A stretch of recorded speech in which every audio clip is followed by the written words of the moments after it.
What in God's name are you doing to my daughter? The scream ripped through the stillness of the east wing like a whip crack.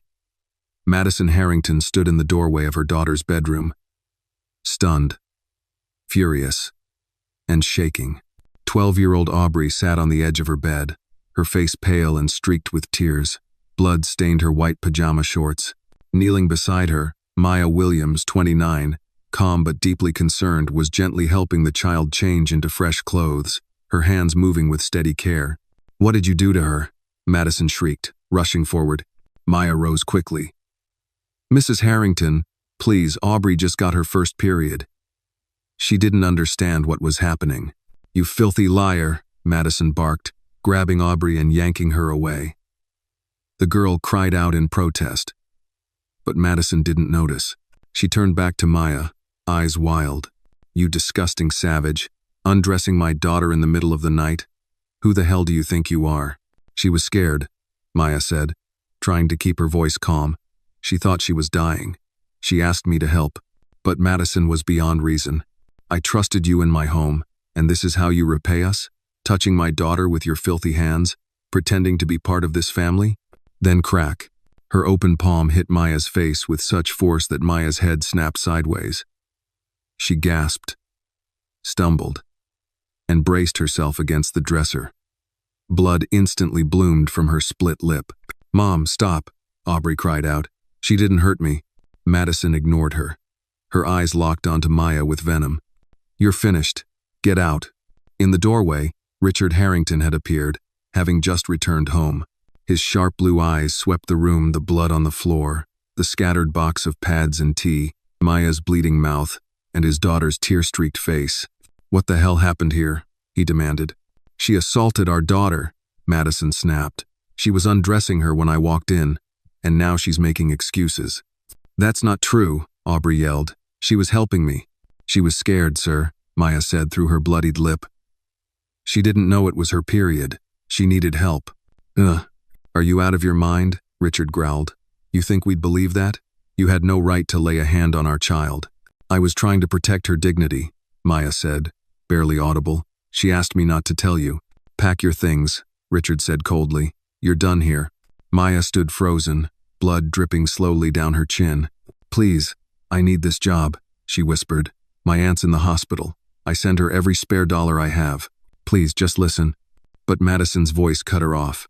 "I don't want to hear one more damn word out of your mouth." And then, for the second time, Madison struck her, this time with a closed fist. Maya's vision blurred instantly. The room tilted. She staggered back into the corner of the dresser, knees buckling as a wave of dizziness swept over her. She tasted iron. Her ears rang. Her mind began to slip. And suddenly, she wasn't in the Harrington house anymore. She was 16 again, standing in the hallway of the Hamilton estate. Another mansion, another family, another little girl, Isabel. 10 years old, quiet, lonely, forgotten. Isabel had gotten her first period too, but no one explained. Her mother was in Milan, her father on business in Tokyo. The nanny was new, awkward. Isabel was ashamed, confused, and no one noticed. Until the morning she jumped from the second-floor balcony. Maya had seen the blood on the marble that day too. The same color, the same silence after the scream, the same pain. She came back to herself, gasping, clinging to the dresser for balance. "Don't fire her," Aubrey sobbed. "Please. She helped me. She didn't do anything wrong." But no one was listening. Outside the room, house staff had begun to gather, whispering, "She's bleeding? I knew she'd mess it up someday. You know how they are." She crossed a line. Maya wiped her mouth with the sleeve of her uniform, her hands trembling. She could still hear Isabel's voice in her memory. "I thought I was broken." She turned to Richard and Madison one last time, her voice hoarse. "You dress her in silk. You send her to the best schools. But when she was bleeding, scared, and shaking, where were you?" Neither parent answered. She took a step forward, pain jolting up her ribs. If you felt the pain of this character, then hit like and comment where you are watching from. Maybe someone close to you is watching too. She didn't need a new phone or piano lessons. She needed someone to tell her she wasn't disgusting. And you made her feel that way. They said nothing. Even Madison, who still held Aubrey tightly, had gone pale, stunned into silence. Maya turned toward the hallway, where the staff parted like water. She walked slowly, every step a weight.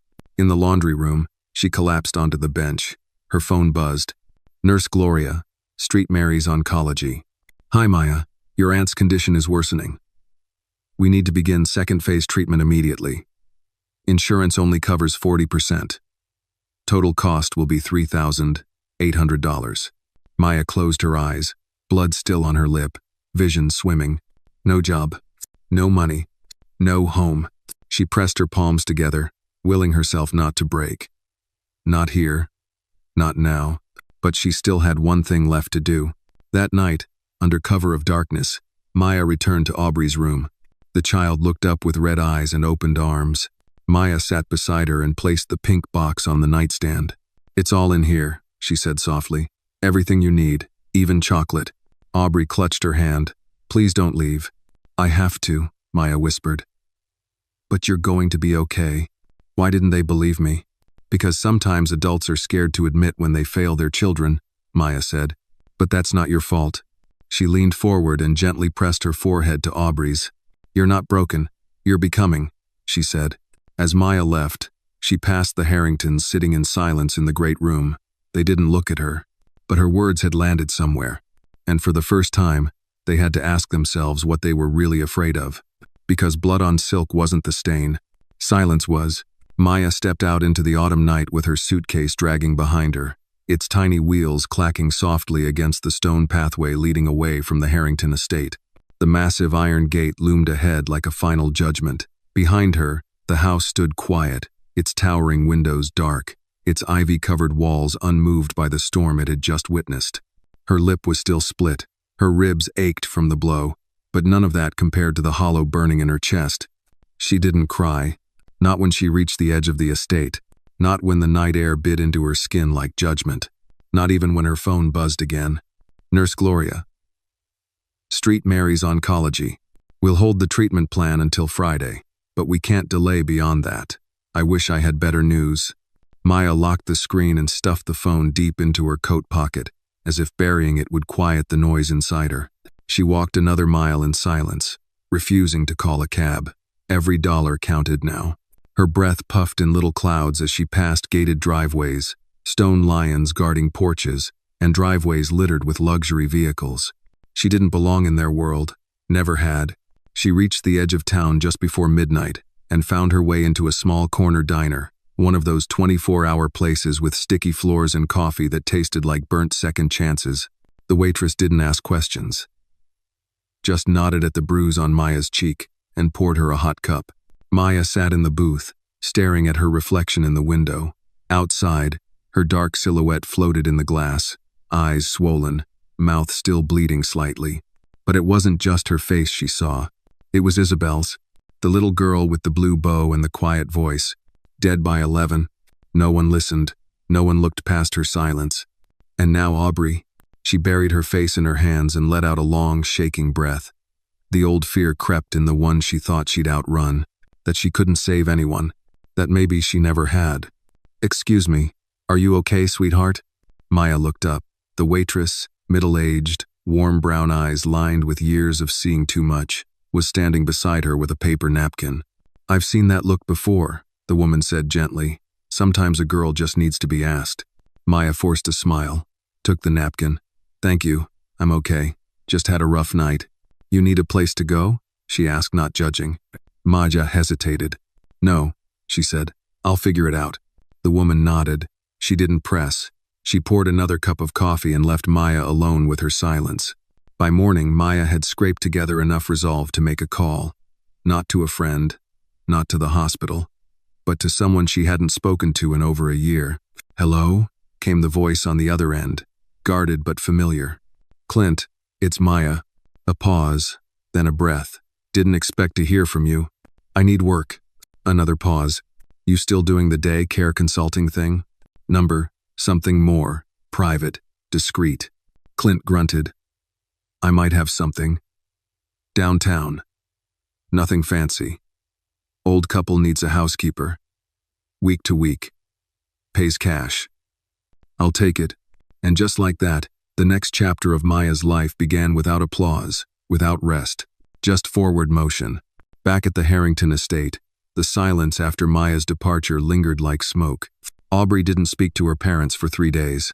She stayed in her room, clutching the little pink box Maya had left behind, reading the note over and over. "You're not disgusting. You're transforming. That's the most sacred thing a body can do." Richard tried to move on quickly. He buried himself in work, in conference calls, in charity board meetings, but sometimes, at night, he found himself staring at the portrait above the fireplace, a family photo from last Christmas. Aubrey looked thinner now, sadder, and he realized he hadn't heard her laugh in weeks. Madison was more defensive. She crossed a line, she told herself. She needed to be put in her place. But even as she repeated it, doubt crept in like a cold draft. Maya's words echoed. She didn't need a mother who dressed her in designer clothes. It haunted her, because deep down, she wasn't sure she even knew her daughter. Not really. Meanwhile, the staff had moved on quickly, at least on the surface. "She was always too familiar," the butler said. "Should have known," muttered the housekeeper. "Too soft." But in the kitchen, where truth often lingers longer, the new dishwasher, a quiet Mexican woman named Lucia, shook her head and whispered to the cook, "She didn't do anything wrong. I saw how she was with the girl. That woman hit her, for caring." And the cook, old Mr. Evans, who had served 3 generations of Harringtons, nodded solemnly. "She was the only one in this house with a heart," he said. On Thursday night, Maya lay on a cot in a modest apartment above a retired couple's garage, hands curled around her phone. Her fingers hovered over the number for the hospital. She didn't have the $3,800. Not even half. But she called anyway. "Nurse Gloria," she said quietly. "It's Maya. I'm working on it. I just need a few more days. Please don't give up on her." The nurse's voice was kind but tired. "We'll do what we can, but time's running out." After the call, Maya sat in silence. She thought about Aubrey. She thought about Isabel. She thought about all the girls who bled alone, while the world judged them instead of guiding them. And something inside her hardened. She wasn't done, not by a long shot. The rain came down in slow, steady sheets, tapping against the windows of the Harrington estate like time itself, trying to get in. Inside, the silence between Madison and Richard had stretched into something dense, like fog, something you could feel but not name. 3 days had passed since Maya's dismissal. Aubrey still refused to come down for dinner. She ate in silence in her room, barely touched her meals, and stared at the window as if waiting for someone. Madison, though restless, tried to convince herself everything was fine. The nanny was gone, the threat removed. Things should be back to normal. And yet, every time she walked past her daughter's closed door, an unease slithered up her spine. "You're being dramatic," she told herself one evening, pouring a glass of Chardonnay. "She'll bounce back. She's a child." But Aubrey wasn't bouncing. She was withdrawing. And Madison could feel it. That night, Madison entered her daughter's room with a tray. Aubrey sat by the window, knees drawn to her chest, wearing one of the oversized hoodies Maya had once folded for her. "I brought you soup," Madison said softly. No reply. Madison set the tray on the nightstand and sat on the edge of the bed. The air between them felt delicate, fragile. "Aubrey," she said, "I know you're upset, but you have to understand. We were protecting you." Aubrey turned slowly to look at her mother. Her voice was quiet but clear. "You weren't listening." Madison blinked. "To what, sweetie? To me? To her?" Aubrey hesitated. "Maya wasn't doing anything wrong. I asked her to help me. She shouldn't have. She didn't touch me in a bad way." Aubrey cut in, firmer now. "She was the only one who didn't freak out or make me feel gross. You didn't even ask me what happened. You just assumed." Madison opened her mouth, but no words came out. "She taught me how to use a pad," Aubrey continued. "She didn't panic. She didn't yell. She just made me feel safe." And there it was, the truth Madison had been avoiding. Aubrey's eyes filled with tears. "Why did you hit her?" Madison looked down, her throat tight. "I was scared," she whispered, "and I let that turn into anger." "She bled," Aubrey said softly. "Because of you." The room went still. Madison reached for her daughter's hand, but Aubrey pulled away gently and returned to staring out the window. Downstairs, Richard watched the news with the sound muted. A bourbon glass sat untouched beside him. He wasn't listening to the anchors. He was listening to the voice in his head, the echo of Maya's last words. She didn't need a mother who dressed her in designer clothes. She needed one who could look her in the eyes and say, "It's okay. You're not disgusting." He picked up his phone and opened the gallery. Scroll, tap. There she was, Aubrey, age 5, on his shoulders at the beach. Both of them smiling. He remembered that day. He had taken the entire week off. No emails, no meetings, just sandcastles and sunscreen. When had that version of him disappeared? The door creaked. He looked up. It was Aubrey. Her face was pale, her eyes tired. "Daddy," she said quietly, "can I ask you something?" "Anything." She walked over and sat beside him on the leather couch. Her small hands fidgeted in her lap. "Can we find Maya?" Richard hesitated. "Honey, it's complicated. She didn't do anything wrong," Aubrey whispered. He looked at her, really looked, and for the first time, he saw not a little girl, but a young woman standing at the edge of becoming. "I'll see what I can do," he said. Across town, Maya folded sheets in the cramped guest house laundry room. The couple, she now worked for a retired postal worker and his wife, were kind but cautious. They paid cash, didn't ask questions, and expected little more than meals and light cleaning. She preferred it that way for now. Still, her phone buzzed in her pocket, a sharp jolt in the quiet. Nurse Gloria, Street Mary's oncology. Aunt Delilah's white blood cell count dropped again.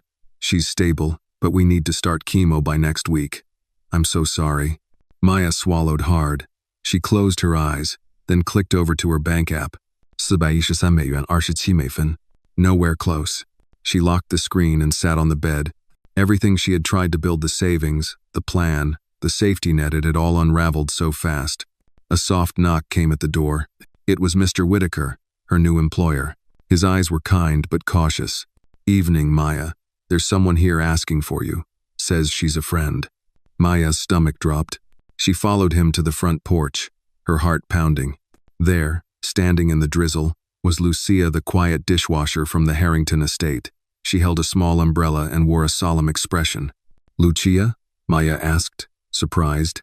"I don't have much time," Lucia said. "But I thought you should know Aubrey's not doing well. She doesn't smile. She barely eats. She keeps a box with your name on it by her bed." Maya blinked, her heart clenching. "I don't know what happened between you and them," Lucia continued, "but that little girl trusted you. She still does." "Why are you telling me this?" Maya asked softly. Lucia hesitated. "Because I've been invisible before. I know what it's like to be pushed out of a place like that. But that girl, she's worth fighting for." She handed Maya a folded note. "From the cook. He said you'd know what it means." Maya opened it. It was short, written in shaky old handwriting. "The ones who truly serve carry more truth than the ones who rule. Don't let this be your last chapter, Mr. Evans." Maya pressed the note to her chest, overcome. Lucia nodded once, then slipped back into the rain. Later that night, Maya sat in the dark, looking at her aunt's medical chart on the hospital app. Her mind buzzed with numbers, dates, fear, and yet, one thing kept circling back. Aubrey, the girl who whispered the truth when no one else would listen. The girl who reminded her why she did this work in the first place. Maybe she couldn't change the world. Maybe she couldn't even save her aunt. But maybe, just maybe, she wasn't finished. Not yet. The following morning, sunlight filtered weakly through the thin curtains of Maya's tiny guest room. The warmth did little to chase away the chill that had settled in her bones. She sat on the edge of the bed, still clutching the note Mr. Evans had written. Her mind had hardly rested since Lucia's visit the night before. She had not expected anyone from the Harrington estate to remember her, much less seek her out. But now, her thoughts were tangled with Aubrey's voice, the look in her eyes, and a sense of unfinished duty that would not let go. Maya folded the note neatly and slipped it into the back pocket of her jeans. Her aunt's situation was worsening by the day, and her own life remained in limbo. But even so, a decision had begun to form inside her like a slow-burning fire. She had to go back, not to reclaim her job, but to speak her truth. To stand up for herself. For Aubrey. For every girl who had ever bled in silence and been punished for it. Not for vengeance, for closure, and maybe for justice. She called a cab. She could afford it just this once. Meanwhile, at the Harrington estate, Aubrey was doing something she never did before, skipping school.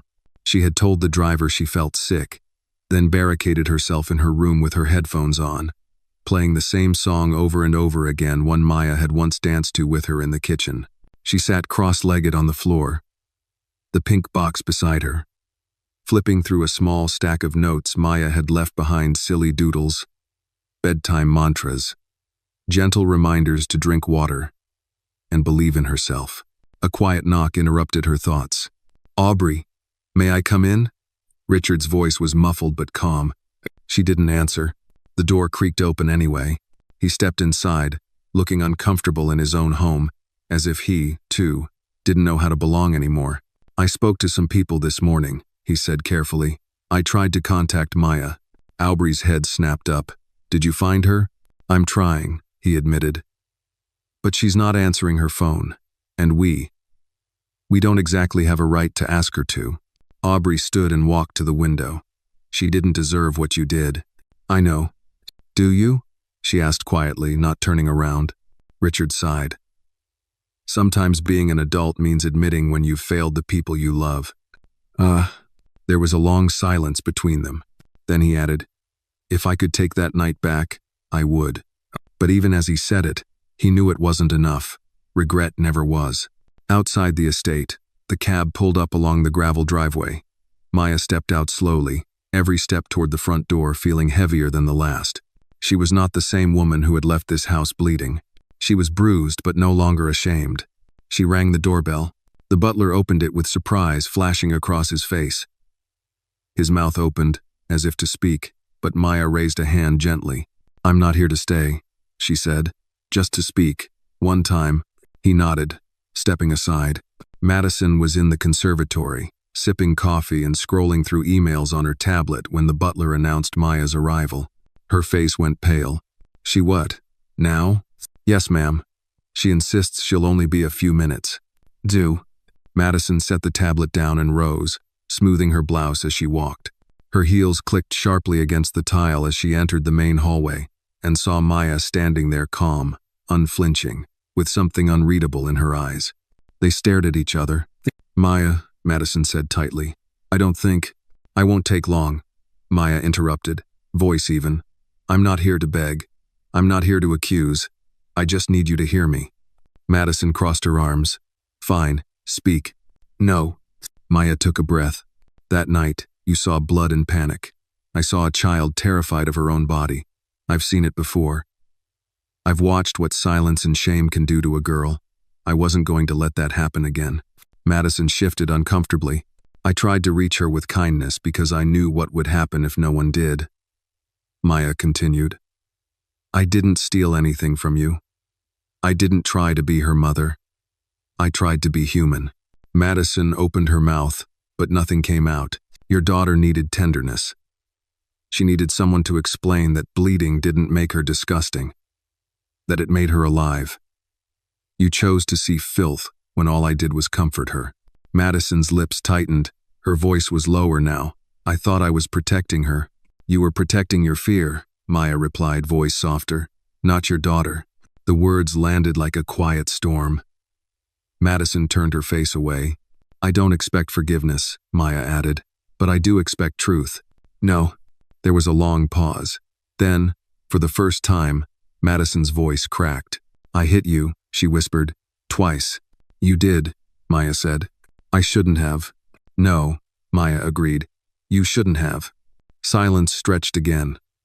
Not angry now, just heavy. Then footsteps echoed down the hall. "Aubrey." She ran the moment she saw Maya, throwing herself into her arms. Maya caught her, eyes stinging, arms wrapping around the girl protectively. "I missed you," Aubrey mumbled into her chest. "I missed you too, baby girl," Maya whispered. "So much."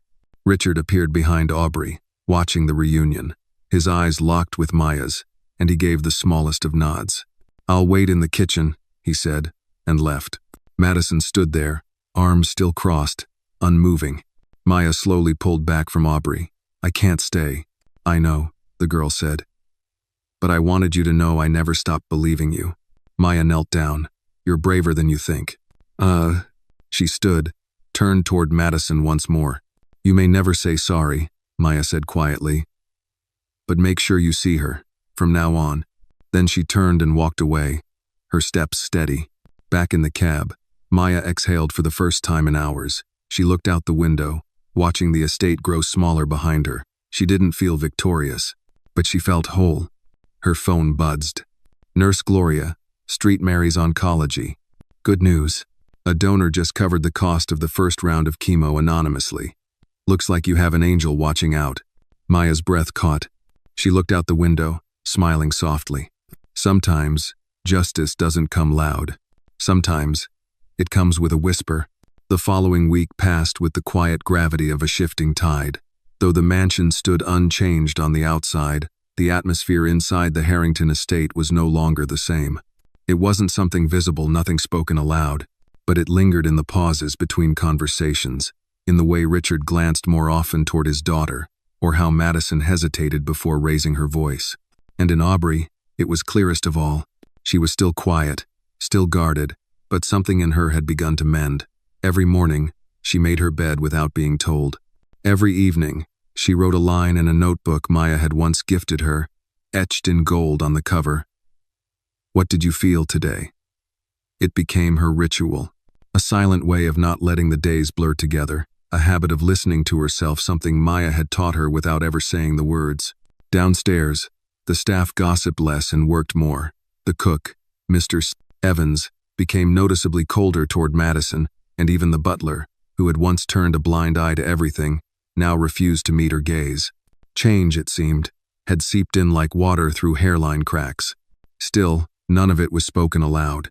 Not until one Sunday morning when Madison entered the study and found Richard sitting in his chair, holding an envelope. It was the one Maya had left sealed, unassuming, addressed to whom it may concern. He hadn't opened it until now. What's that? Madison asked, sipping from her tea. He looked up at her, eyes lined with fatigue. It's from Maya. Madison hesitated but said nothing. Richard unfolded the note and read aloud. You trusted me with your daughter's mornings and bedtimes, her stories and fears. I gave her my time, my gentleness, my care. I didn't ask for much in return, only that you saw her. Truly saw her. If I failed, it was not for lack of love. I don't need your forgiveness. I need your growth. Because Aubrey deserves more than silence dressed as dignity. She deserves to become a woman without shame. The room went still. Madison put her cup down and sat across from him. I've been thinking, she said after a pause, about what she said, about fear. Richard nodded. I've been thinking about what we taught our daughter when we punished the one person who showed her compassion. Madison looked down at her manicured hands. I was raised not to talk about bodies. My mother never even said the word period to me. I know, he said. Mine either. She met his eyes. Maybe it's time we stop repeating the silence. They didn't know it yet, but something had shifted between them. Two, not fixed, not healed, but no longer hidden. Meanwhile, Maya stood by her aunt's bedside at Street Mary's Oncology. The machines beeped steadily. Aunt Delilah's eyes were closed, her hand frail in Maya's own. She's stable, Nurse Gloria whispered. We'll start the chemo tonight. Do you know who paid? Maya asked softly. The nurse shook her head. No name. Just said, in honor of someone who saw what others didn't. Maya swallowed a lump in her throat. She looked down at her aunt and whispered, You hold on. We're not done. That evening, she returned to the Whitakers' garage apartment, worn down but thankful. She boiled tea, played a jazz record on the old player Mr. Whitaker had lent her, and opened her notebook. She began to write. Today, I chose not to disappear. Today, I remembered why I stay soft. Die. There is strength in tenderness, even when the world mistakes it for weakness. She paused, her pen hovering, then added, And I am not finished. 2 days later, something unexpected arrived at the Harrington estate. A plain white envelope addressed to Aubrey. No stamp. No sender. Just her name, written in soft black ink. Inside was a single letter, and a tiny gold chain with a charm, a crescent moon. The letter was handwritten. Dear Moonlight Girl, you're stronger than you know. The world may try to shrink you, tell you what to be, how to act, how to feel, but don't let it. Be messy, be loud, be quiet, be you, and never, ever be ashamed of your body. It's yours, it's sacred, just like your voice. Keep growing. Always rooting for you, ma'am. Aubrey wore the necklace every day after that. She never took it off, not even during swim practice. A week later, Richard made a call. Not to the family lawyer, not to the country club, but to a community center downtown. My name is Richard Harrington. I'd like to sponsor a girls' health program. Workshops, education, access, especially for kids who don't have Maya. The woman on the other end paused. Who's Maya? He smiled. Someone we never deserved. The next day, Madison emailed the headmaster of Aubrey's private school, asking about creating a curriculum that included emotional education, something that would empower young girls to understand their bodies, their boundaries, and their voices. The reply came quickly. It's about time, someone asked. Later that night, Aubrey stood in the upstairs hallway, staring at the family portrait. She touched the charm on her necklace and turned to her parents. Can we take a new picture? She asked. They looked at her, puzzled. This one doesn't feel like us anymore. Richard smiled. We can. Maybe one where I don't have to wear a dress, she added with a grin. Madison chuckled. Deal. The camera clicked, and for the first time in a long time, there was laughter in the house, not hollow, not forced. Real. Alive. Elsewhere, in her quiet little room above the garage, Maya sat by the window watching the moon rise. Her phone buzzed beside her. New message. Unknown number. She wears it every day. Thought you'd want to know. Maya smiled. She didn't reply. She didn't need to. She leaned back in her chair, closed her eyes, and let the silence hold her, not like a punishment, but like peace. Because for the first time in years, the silence was hers. And it was full of echoes she could live with. Autumn settled deeper over the town, painting the trees in rich tones of amber and rust. It was a quiet transformation, one that mirrored the slow shifts in Maya's life.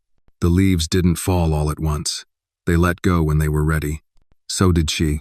At the Whitakers, Maya had fallen into a quiet rhythm: wake before dawn, prepare breakfast, clean, walk to the hospital, sit with Aunt Delilah, read old books aloud, even when Delilah was asleep, then return home, journal, rest, repeat. But even in this simplicity, there was movement. One Saturday morning, as Maya folded laundry in the back room, Mr. Whitaker stepped in holding a letter. This came for you, he said, handing it to her. No return address. Maya took the envelope cautiously. The handwriting was familiar, elegant, but careful. She opened it. Dear Maya, I don't know if this will reach you, but I wanted to try. I owe you more than an apology. I owe you a reckoning. You were the only one in that house who saw my daughter clearly. I'm ashamed it took your absence for me to realize it. You deserved better. Aubrey deserved better. I'm trying to make things right. Not for show, not for redemption, but because I was wrong. There's a dinner next Friday. Just us, just family. I hope you'll come, not as a servant, as a guest. With regret and hope, Madison. Maya stared at the page, unmoving. The invitation wasn't just to dinner. It was to dignity.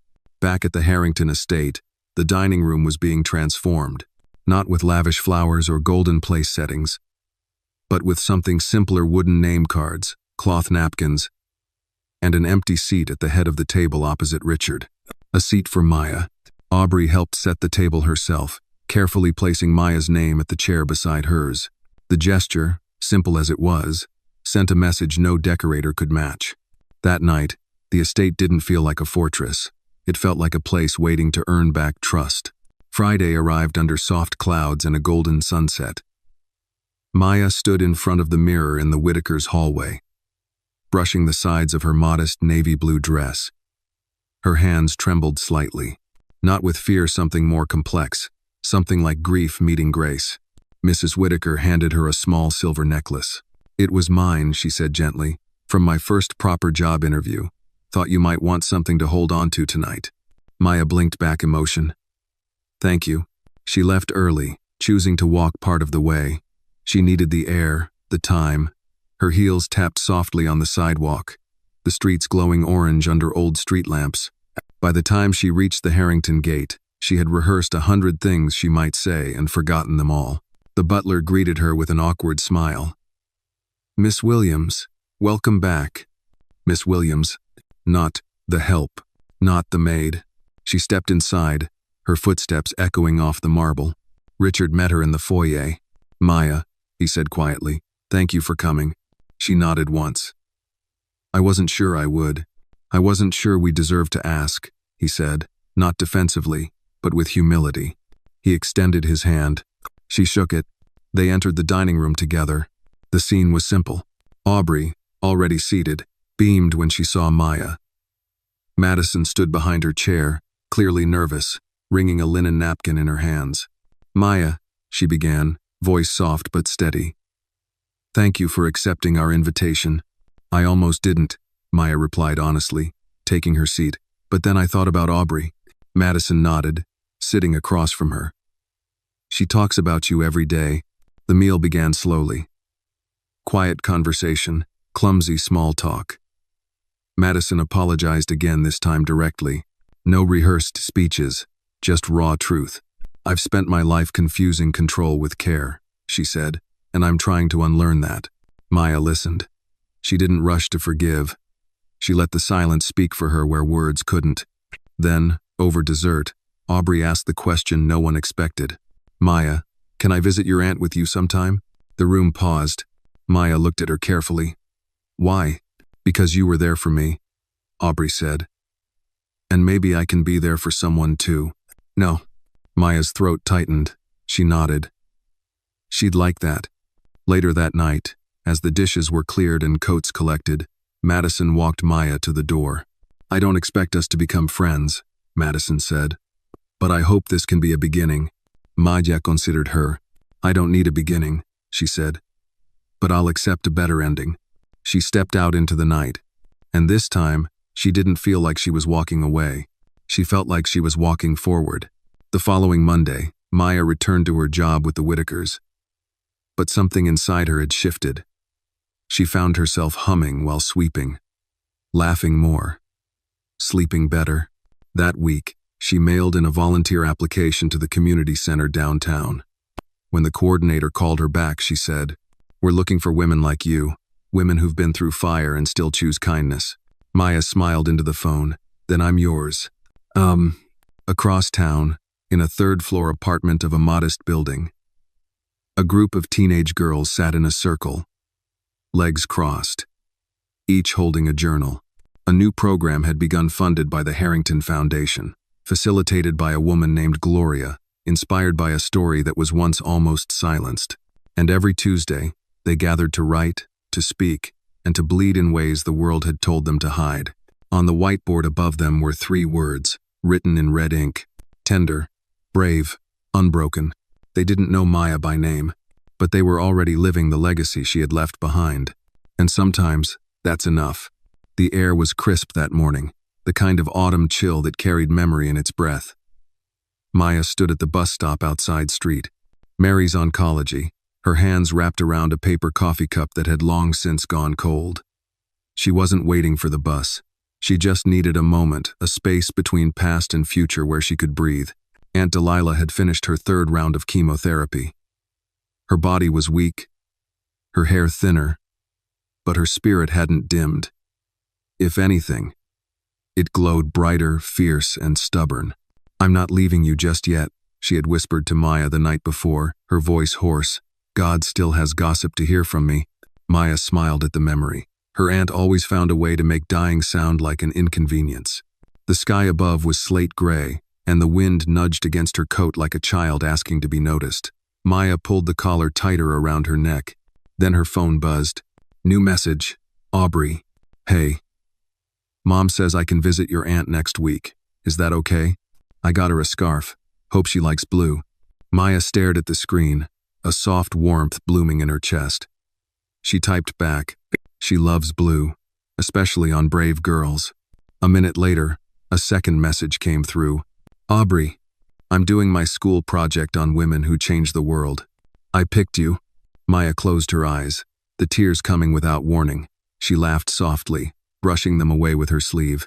"You hear that, Delilah?" she whispered to the wind. "Your niece is changing the world."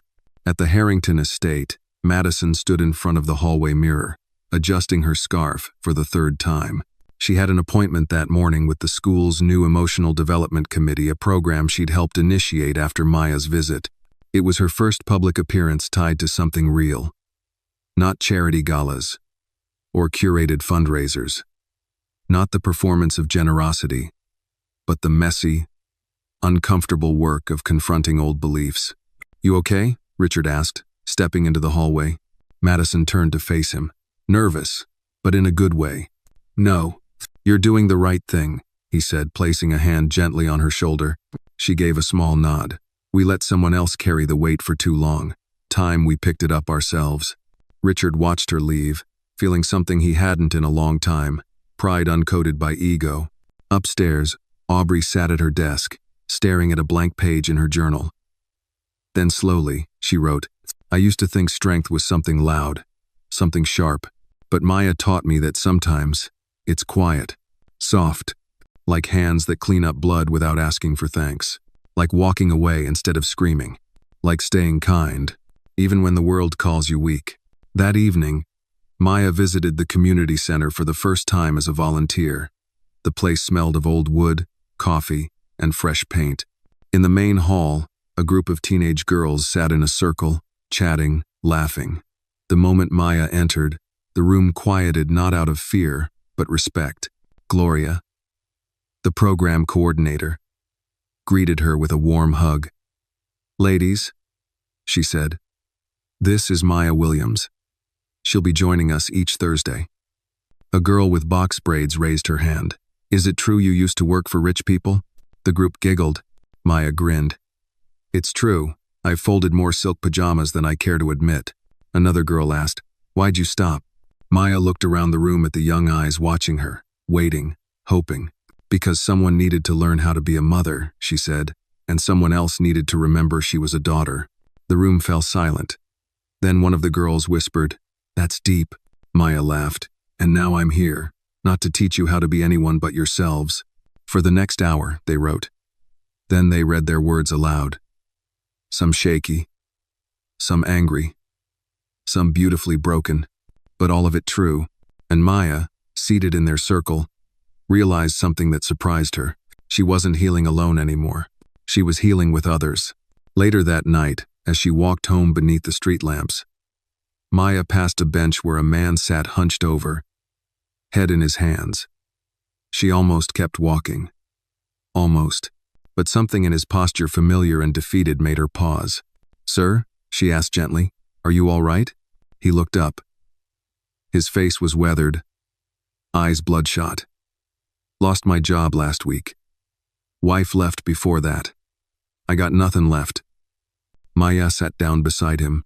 "I felt like that too." He chuckled bitterly. "A woman like you? I doubt it."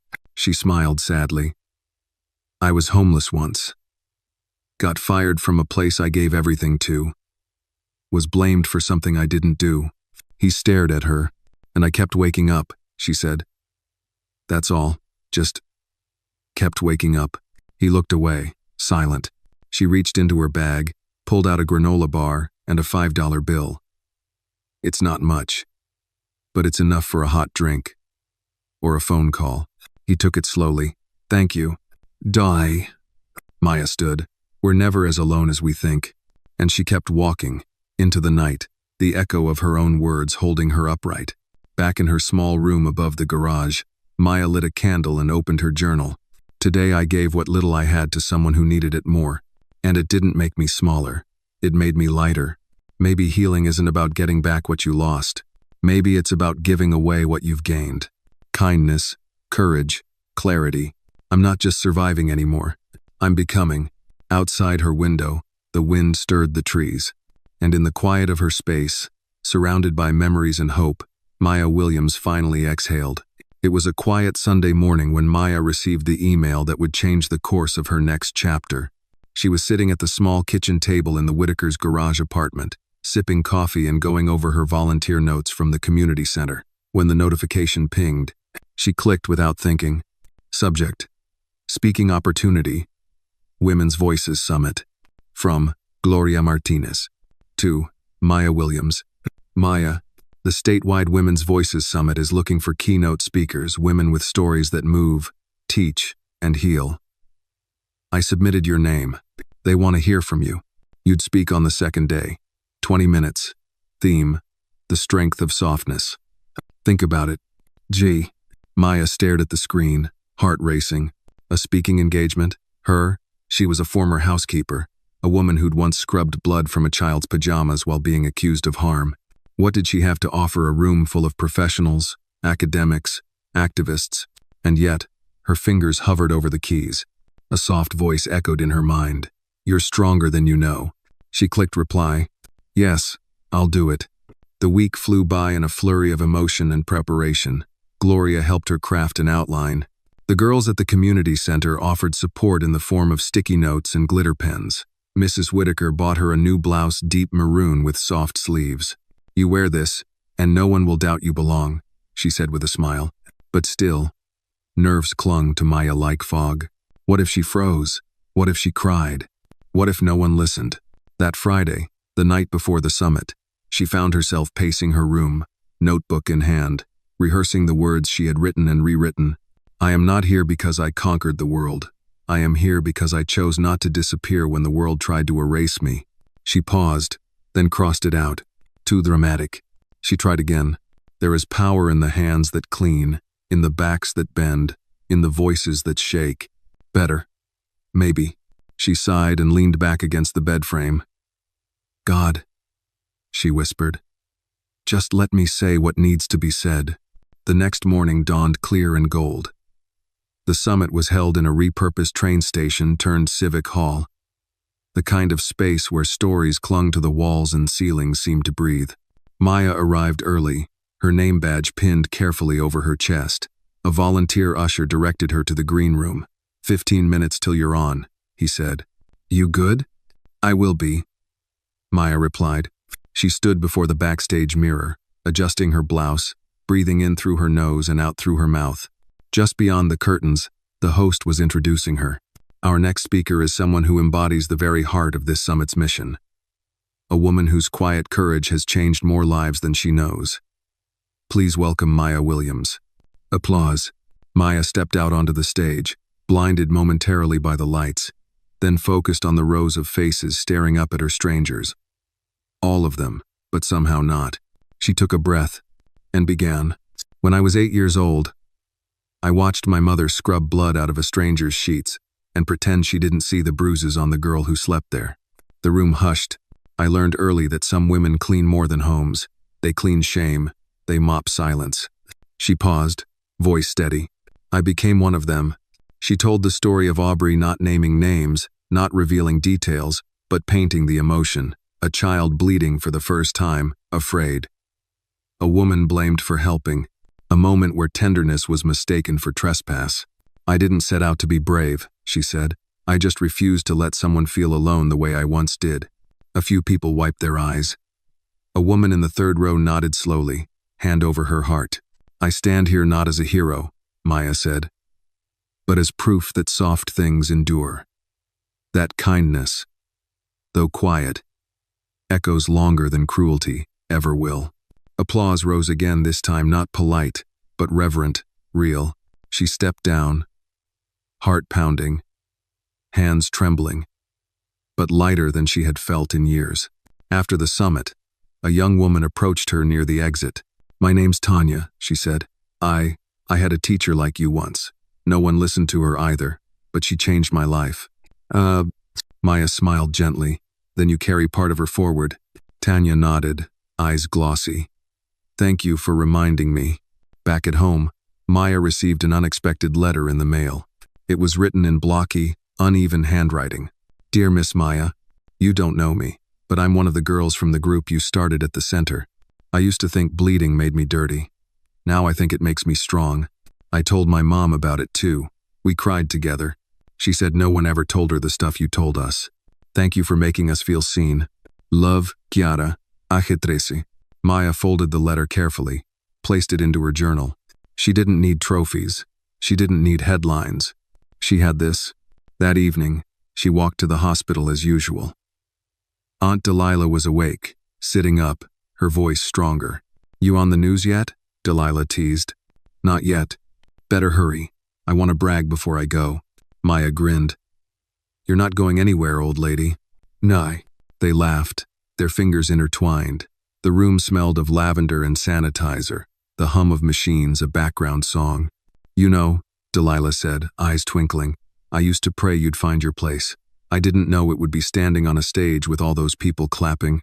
"I didn't either," Maya whispered, "but I'm glad you did." Outside the hospital window, the sky turned indigo. A single star flickered to life. And in the quiet, surrounded by machines and old prayers, Maya realized something she hadn't been able to say out loud until now. She wasn't lost anymore.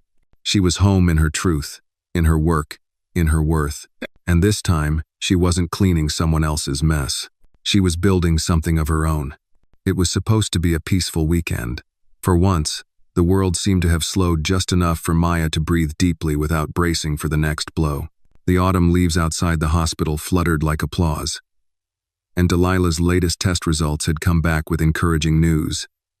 The chemo was working. Slowly, but working. Maya had just returned home from the hospital, her coat still draped over her arm, when her phone buzzed with a number she didn't recognize.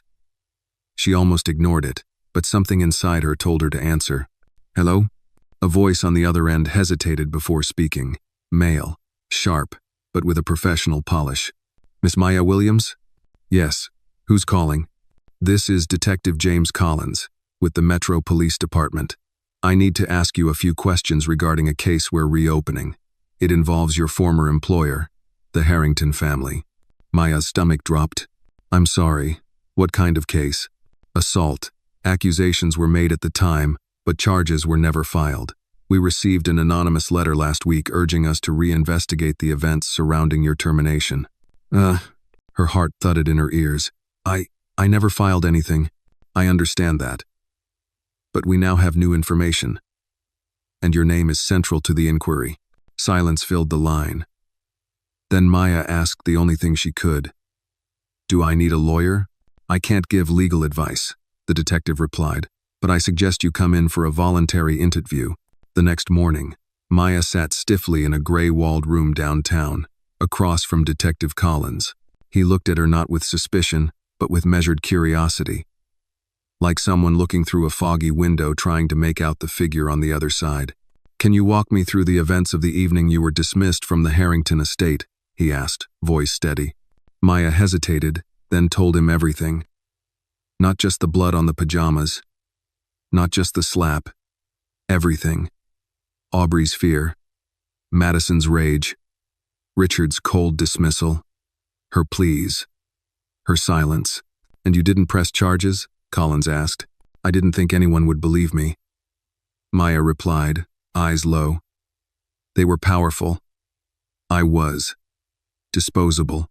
He nodded slowly, jotting something in his notebook. "Who do you think sent the letter?" she asked. Collins looked at her for a moment, then said, "It was signed anonymously, but the handwriting matched a submission in a student writing contest, one belonging to a Miss Aubrey Harrington." Maya's breath caught. "Aubrey," she whispered. "We're not disclosing that officially, but yes, it appears your former charge is trying to make her voice heard." Maya closed her eyes for a moment, trying to steady the storm now rising in her chest. Gratitude, fear, worry. "What happens now?" she asked. "We'll review what you've shared. There may be follow-ups. You're not under investigation, Miss Williams. You're a witness, possibly a victim." Maya exhaled. She hadn't even realized she'd been holding her breath. That evening, Richard and Madison sat across from each other in their sprawling living room, the television off, their drinks untouched. "I got a call from the department today," Richard said flatly. Madison already knew what was coming. She'd seen the message on Aubrey's phone. She'd read the printed draft of the letter before it was mailed. "She didn't ask our permission," Madison said. "She shouldn't have had to," Richard replied. Madison looked at her husband, seeing in him not the cold businessman of years past, but the man who had recently begun to listen again. "I hit that woman," Madison said quietly, ashamed. I watched you do it, he answered, voice low. They sat in silence for a moment longer, until Madison added, I think we need to tell the truth, if they ask. No more spin. No more shielding ourselves. Richard nodded. It's time. No. Meanwhile, Aubrey sat curled in bed, hugging a stuffed bear Maya had given her long ago, the one that still smelled faintly of lavender. Her journal was open in her lap. She had not told Maya she sent the letter. She wasn't sure if she ever would, but in her heart, she knew it was right. Maya had stood up for her once when no one else did. Now it was her turn. 3 days later, a headline appeared in the local news. Harrington family faces scrutiny after former employee alleges assault, wrongful termination. Maya's name wasn't in the title, but her story was inside. The journalist had done her homework. Interviews, hospital records, community testimonials. It wasn't a hit piece, it was the truth, gently and respectfully told. At the community center, girls passed the article around, their eyes wide. You're famous now, one of them grinned. I'm still just Maya, she replied, but something had shifted. Strangers approached her on the street now, not out of pity, but with quiet words of support. We believe you. Thank you for speaking up. You helped my daughter. It wasn't fame she had found. It was solidarity. Still, not everyone was pleased. Online, the backlash brewed. Anonymous comments. Accusations of attention-seeking. Claims that she was ruining a good family's reputation. Maya read none of it. She deleted her social media, focused instead on her aunt, her girls, her truth. And she waited for what came next, not in fear, but with the calm of someone who had already walked through fire. Late one night, there was a knock at the Whitakers' door. Maya opened it to find a woman in a business suit holding a thick envelope. Miss Williams, I'm with the Victim Advocacy Alliance. We've reviewed your case file. There may be grounds for civil action. Maya took the envelope, her hands steady. Thank you, she said. I'll read it. The woman nodded and left. Maya closed the door and stood there for a moment, the weight of the envelope in her hands. This was not revenge. This was not rage.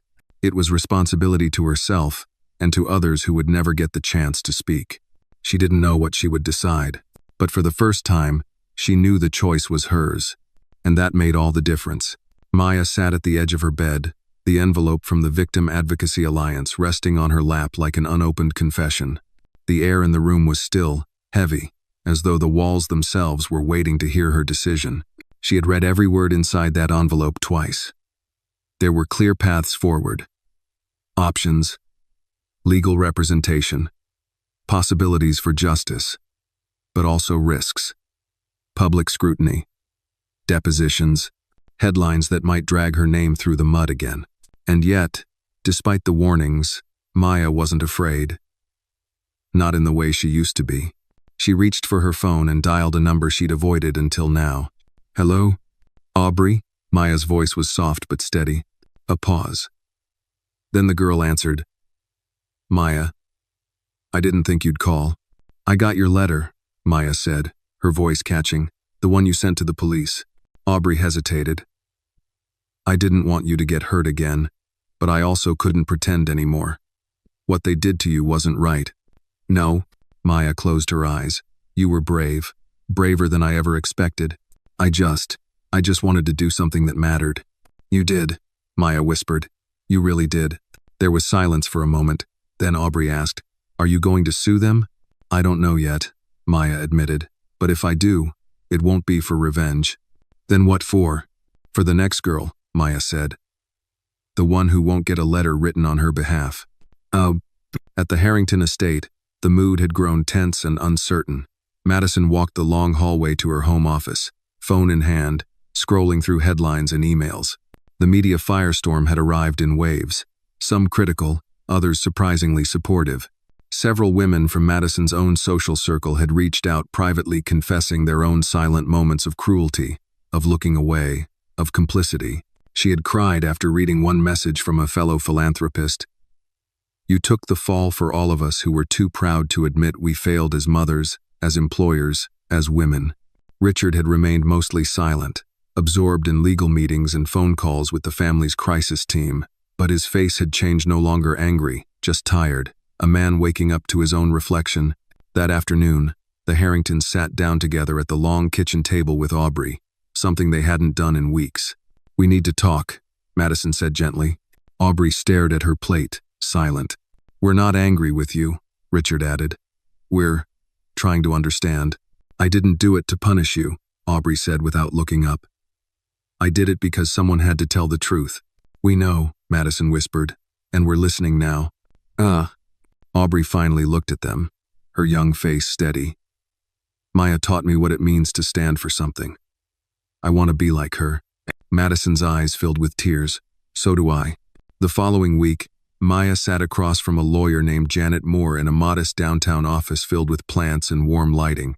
"You don't strike me as someone who wants a courtroom battle," Janet said, flipping through the documents. "But that doesn't mean you don't deserve justice." "Dessen, I'm not here to destroy anyone," Maya replied, "but I want the truth to live outside my head." Janet nodded. "We can begin with a demand letter. No press. No public filings, unless they force our hand. It gives them a chance to settle privately. And if they don't, then we decide how loud you want to be." Maya leaned back in her chair, hands in her lap. She thought of Delilah, of Aubrey, of all the girls at the community center, of every slammed door and whispered insult, every bruise of the spirit no one ever saw. "I think I'm done being quiet." 2 days later, Richard received the letter. He read it 3 times in silence before placing it on the table and calling for Madison. She read it slowly, her face unreadable. "She's not asking for much," Richard said. "Compensation, a formal apology, funding for a new program in her name. And if we refuse, she'll go public." "No." Madison looked out the window, at the trimmed hedges and the garden Aubrey used to play in. "We took so much from her," she murmured. "This is her asking for something back, something not even for herself." "I know," Richard said. They sat in silence until Madison finally said, "Let's give it to her." Richard raised an eyebrow. "All of it," she said, "and more." Later that week, Maya received a formal letter on Harrington Foundation letterhead. "Miss Williams, we acknowledge and accept the truths of your experience. Our family failed you. Our silence harmed you. Our privilege blinded us. Please accept this formal apology, along with the full compensation you requested. In addition, we are launching the Maya Williams Initiative, a foundation for the education, protection, and empowerment of domestic workers and young girls across the state. You were right to speak. We were wrong to silence you. May your voice continue to guide others to the light." With respect and remorse, Richard and Madison Harrington. Maya read the letter once, then again, then set it down and wept, not from pain, but from something she hadn't felt in years. Relief. The next day, Maya stood in front of the community center, the sun warming her shoulders. A small crowd had gathered volunteers, local leaders, a handful of press. Behind her, a new banner unfurled, the Maya Williams Initiative, for those who care in the shadows. Gloria hugged her tight. "You did this," she whispered. "No," Maya said softly. "We did." Aubrey was there too, standing quietly beside her mother. Madison nodded to Maya with a solemn kind of respect. They would never be friends, but they were no longer strangers. As the ribbon was cut and the applause rose, Maya looked around at the faces of the young girls watching her. This wasn't the end of her story. It was the beginning of theirs. The sun filtered through the windows of the community center's reading room, casting a soft golden hue across the faces of the girls gathered in a semicircle. The chairs were mismatched, some plastic, some wood, but no one seemed to care. They were there for something more important than furniture. Maya stood in the front, holding a worn paperback copy of Their Eyes Were Watching God. Her fingers rested lightly on the cover as she looked at each girl, 15 of them now, from different schools, different neighborhoods, different worlds. She didn't need a microphone. She had their attention. "Why do you think Zora Neale Hurston wrote this story?" she asked gently. A girl named Kiara raised her hand. "Because she wanted people to know what it felt like to be invisible, but still be someone." Maya smiled. "That's exactly right." "No." She opened the book and began reading aloud, her voice calm and steady, every word soaked in lived experience. The room was silent but for her voice, and in that silence, the girls leaned forward, closer, eager not to miss a single line. In that space, Maya wasn't a survivor or a symbol. She was a teacher, a storyteller, and she was exactly where she was meant to be. Later that afternoon, Gloria joined her in the hallway near the community bulletin board. "You're magic in that room," Gloria said, arms crossed, a soft pride in her voice. "I'm just telling stories," Maya replied. "Exactly," Gloria said. "And that's how the world changes." Gloria pulled out a flyer from her bag and pinned it to the board. Domestic Workers' Rights Forum next Saturday. Guest speaker, Maya Williams. Maya blinked. "You didn't tell me. I didn't want to give you time to say no," Gloria said with a wink. Maya let out a soft laugh. "I'm not a professional speaker." "No," Gloria said. "You're better. You're real." Across town, the Harringtons' house was quieter now. The media frenzy had died down. Donations to the Maya Williams initiative had poured in from surprising corners, some anonymous, some from former employees of other elite families. Richard and Madison had cut back on public appearances, focusing instead on building a board of advisors for the initiative. Madison even attended workshops on unconscious bias and equitable parenting quietly, humbly, with no press invited. Aubrey, for her part, had joined the student council at her middle school. Her platform? Safe spaces for every girl. She kept a photo of Maya tucked inside her locker, a reminder that real courage could look like holding someone's hand when they're bleeding. That Friday night, Maya visited Aunt Delilah at the hospice center. The chemo had slowed, replaced by comfort care now. Her body was frail, her eyes often closed, but when she heard Maya's voice, she always smiled. "You still talking to those girls?" Delilah rasped. "Every week. You still telling your story?" "Yes, ma'am." "Good," Delilah whispered. "Then I can go in peace." Maya squeezed her hand, tears blurring her vision. "Not yet. I still need you to see what we're building." "Lah." Delilah opened her eyes one last time that evening and said, "Then build it fast." The next morning, Delilah was gone. Maya sat alone in the quiet of her aunt's room, the hum of machines finally silenced. The grief didn't come in loud sobs, but in steady, silent waves like the tide pulling at her ankles, reminding her that something precious had slipped away. She packed Delilah's few belongings with reverent hands, her favorite scarf, her gospel CDs, the photo of Maya at age 9 holding a mop taller than she was. In that photo, she looked uncertain. Today, she did not. The funeral was small but full of warmth. Church members, old neighbors, nurses from the hospital, girls from the center. Even the Whitakers came. Sitting respectfully in the back pew, Gloria spoke first, then Maya. She stood at the altar, a simple bouquet in hand, and looked out over the room. "My aunt raised me with hands that had every reason to be bitter, but chose tenderness instead," Maya said, voice steady. "She cleaned houses, she wiped brows, she picked up pieces no one else wanted to touch, but she never forgot that she was worthy of joy, too." She paused, swallowing hard. "She taught me that quiet people can change loud rooms, that kindness isn't weakness, that healing isn't always about forgetting. Sometimes it's about remembering and choosing to love anyway." Murmurs of agreement rippled through the crowd. Maya stepped down from the pulpit and returned to her seat. And for the first time in weeks, she let herself weep. Not just for Delilah, but for the little girl she had once been, the one who never imagined standing here.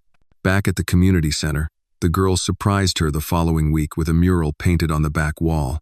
It featured a giant tree with roots made of books, branches made of hands, and blossoms shaped like hearts. At the center was a silhouette of a woman, head held high, one arm reaching down to lift another. Above it, in bold letters, "The housekeeper who built a home for all." Maya stood before it, hand over her mouth, eyes filled with tears. Kiara stepped forward and said, "You didn't just tell us stories. You made us believe our own were worth telling." Later that night, Maya sat in her small kitchen, a cup of tea steaming beside her, and opened her journal. She wrote, "Delilah is gone, but she's everywhere. In my hands when I wipe a tear. In my voice when I tell a hard truth. I thought justice would look like a courtroom, but maybe it looks like a classroom. Ora mural." Or a girl raising her hand without fear. She closed the journal and looked out the window. The world hadn't changed overnight, but she had, and that was the first brick in something far bigger than any courtroom could hold. It had been nearly 2 months since Delilah's funeral, but Maya still found herself reaching for her phone to call her aunt at the end of long days. The absence lingered not in the silence, but in the habits. The urge to share a story, to seek a word of advice, to hear Delilah say, "You did good, baby." Tonight, the ache was heavier than usual. The girls at the community center had started a new project, Letters We Never Sent. A writing assignment where they penned messages to people they never had the chance to confront, forgive, or thank. Maya had encouraged them to be honest, to write what they'd held back, and now it was her turn. She sat at her tiny kitchen table, the same one where she used to count dollar bills and ration groceries. Now, it held the weight of her healing. She picked up a pen and began. "Dear Madison, there are things I wish I'd said to you that day. I wish I had the courage to tell you I wasn't trying to hurt your daughter, I was trying to help her. I wish I could have told you how much I cared, even after you hit me, even after you called me names I can still hear in my sleep. But mostly, I wish you had seen me. Not the help, not the threat, just a woman, just a person who loved that little girl with everything I had. You broke something in me that day, but you also unknowingly lit a fire. And now, that fire's warming rooms full of girls who've been silenced, dismissed, ignored. So, in a strange way, thank you, because from the worst part of my story came the best chapter of my life." Maya, she folded the letter neatly, not to send, but to keep, a closed wound. Then she opened a second page. "Dear Delilah, you once told me that if I kept my heart open long enough, even the people who hurt me might come back to say sorry. I didn't believe you then, but you were right. They did come back. Not with perfect words, not with tears, but with actions, and you'd be proud not just of me, but of what we're building." The girls painted a mural. They named a library shelf after you. They talk about you like they knew you, because through me, they did. You always said I had something more than hands made for cleaning. I'm finally starting to believe it. I miss you every single day. Love, Maya. She placed both letters inside her journal and exhaled. The kind of exhale that feels like a quiet rebirth. The following week brought unexpected news. The Maya Williams Initiative had been nominated for a statewide humanitarian award, the New Light Grant, given to grassroots programs that made tangible impacts in underserved communities. The nomination came with a potential grant of $100,000. Maya read the email 3 times before it registered. Gloria burst into the room when she heard. "We did it," she beamed, arms wide open. Maya could only whisper, "I didn't think we were even on their radar." "Oh, honey," Gloria said, "they've been watching. The world is watching now." In preparation for the award ceremony, Maya was asked to submit a brief speech. She sat at the same kitchen table with the same pen and the same notebook. But this time, the words came easier. To those who once walked through doors as shadows, to the women who never got a thank you, to the girls who learned to apologize for taking up space. This is for you. We are not the quiet help in the background anymore. We are the story. We are the chapter that demands to be read aloud. The ceremony was held in a large theater downtown. Maya had borrowed a navy dress from Gloria and a pair of shoes that pinched slightly at the heel.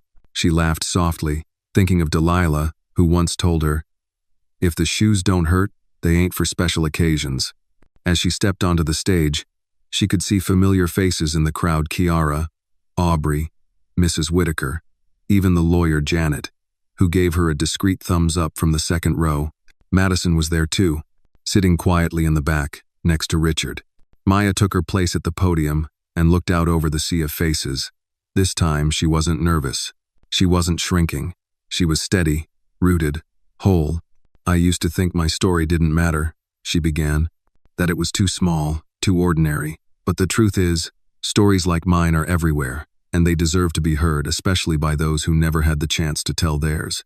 Applause rose like a tide, and Maya smiled not for the recognition, but for what it meant.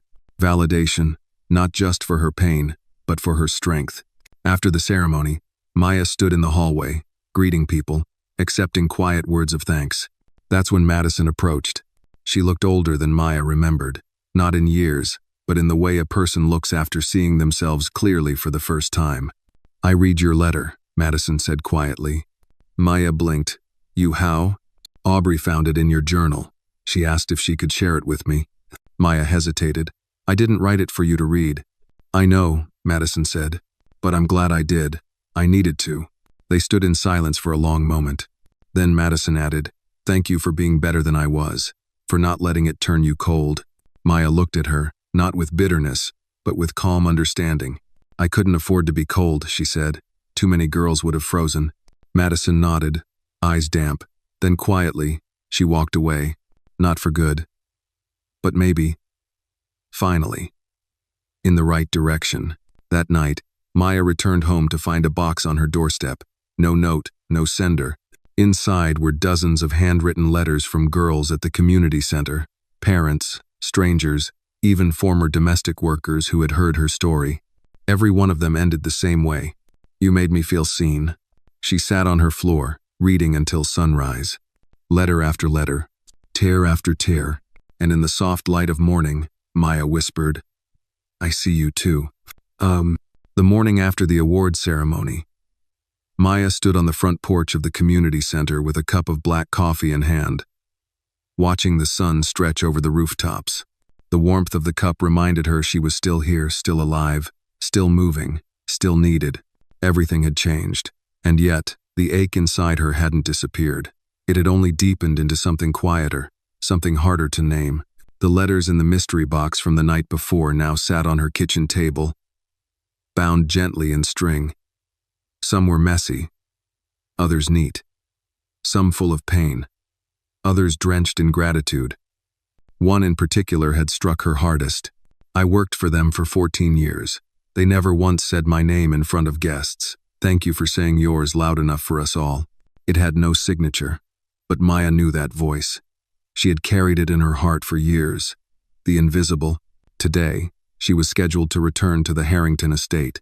Not as an employee, not as the help, but as a guest. The invitation had come in the form of a handwritten card, delivered by courier. Dear Maya, Aubrey has asked to host a dinner in your honor. We would be privileged if you joined us. Sincerely, Richard and Madison Harrington. At first, Maya wanted to rip the card in two, but something inside her, maybe the part Delilah nurtured, told her to go. Not for them. For Aubrey. So she stood now at the front gate, looking at the mansion that once held her shame. The same gate she'd left through months ago. Bruised and broken. Dragging a suitcase of memories she hadn't yet named. She took a deep breath and rang the bell. The butler answered a different one this time and opened the door with a courteous nod. They're expecting you, Miss Williams. The title caught her off guard. Miss Williams. She followed the butler through the grand foyer, her heels clicking on the marble floor. Memories brushed past her shoulders like cold wind. The smell of lemon polish, the silence after being slapped, the quiet sound of Aubrey's sobbing behind closed doors. But the house felt different now. Not warmer, but less sharp. Madison greeted her at the base of the staircase. Her eyes were careful, almost reverent. Thank you for coming, she said. I came for Aubrey, Maya replied, her tone neutral. Madison nodded. That's fair. Richard joined them, wearing a muted gray suit. He offered his hand. Maya didn't shake it. Instead, she looked past them toward the parlor. Aubrey sat on the couch, hair braided down her back, wearing a simple lavender dress. When she saw Maya, she jumped up. Maya. Maya smiled, soft, but real. Hey, little star. They embraced tightly. And for a moment, the world melted away. I've missed you so much, Aubrey whispered. I've been right here, Maya said, tapping the girl's chest gently, right where you needed me. Dinner was surprisingly modest. Roasted chicken, fresh greens, cornbread, Aubrey's favorite. There were no servers, no silver domes, just family-style dishes, passed quietly across the table. Maya ate sparingly, her nerves chewing at her more than the food. Madison barely touched her plate. Richard was stiff, but not hostile. It was Aubrey who led the conversation, telling Maya about her new leadership club at school, her plan to volunteer at the community center, her idea for a scholarship fund. She's been writing speeches in her room, Madison said with a soft smile, practicing in the mirror. Aubrey blushed. I want to help girls who don't have voices yet. Maya's eyes welled. You already are. After dessert, Aubrey disappeared upstairs to grab a journal she wanted to show Maya. That's when Madison finally spoke what had been building all evening. I've seen the footage. Maya's brow furrowed. Footage? There's a video, from one of the old hallway cameras. The night I accused you. Maya sat still, her fork resting on her plate. Madison continued. It shows Aubrey crying. You comforting her. Me hitting you. There's no sound. But the images are clear. She swallowed hard. I had it deleted from the system that same night. I was ashamed. I didn't want anyone to know. Maya's breath slowed.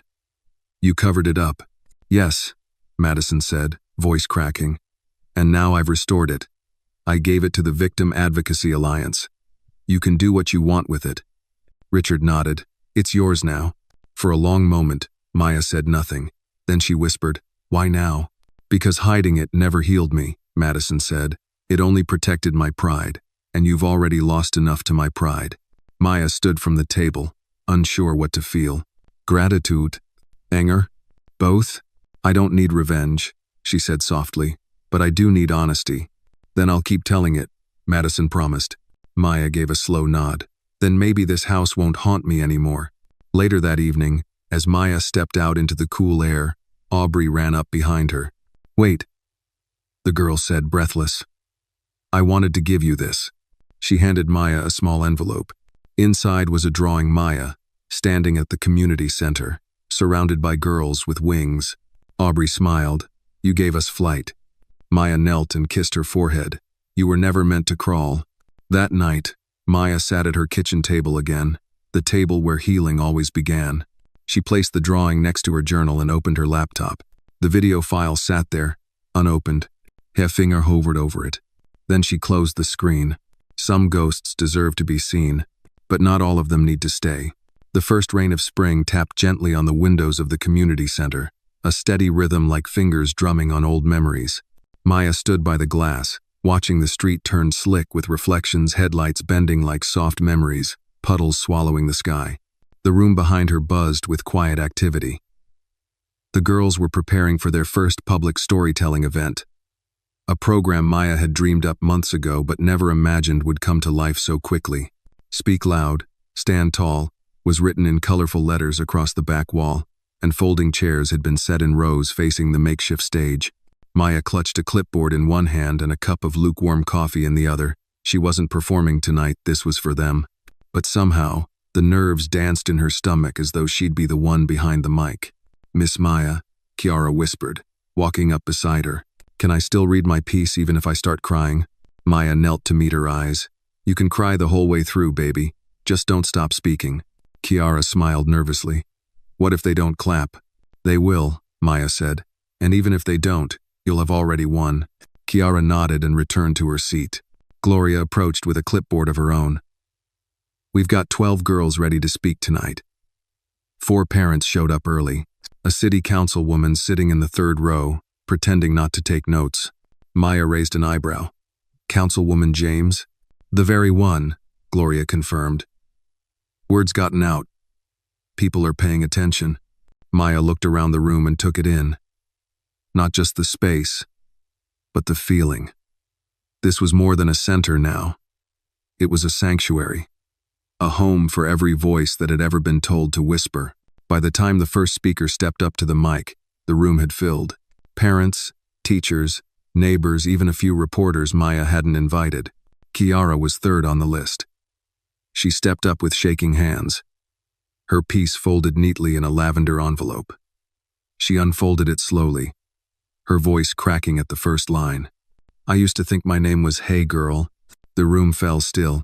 No coughs, no rustling. Just the pure, trembling truth of a young girl finding her voice. By the time Kiara finished, there wasn't a dry eye in the room, and there was more applause than she knew what to do with. Maya watched from the side, heart full, eyes heavy. It was one thing to speak your own truth. It was something else entirely to help others speak theirs. This was the kind of legacy Delilah would have clapped for. After the event, Maya lingered behind to help fold chairs and wipe tables, even as Gloria waved her off. Go home, Maya. Take a night for yourself. I like the quiet after the noise, Maya replied, stacking another chair. It feels earned. You know, Gloria said, pausing. A woman from a publishing house approached me earlier. Maya looked up. A publisher? Said she's been following your story. She read your speech from the awards, saw the mural, heard about the girls. She asked if you'd ever considered writing a memoir. Maya let out a soft laugh. What would I even call it? Gloria shrugged. You'll think of something. Maybe start with that journal of yours. You've already written half the book. The thought lingered as Maya finished locking up.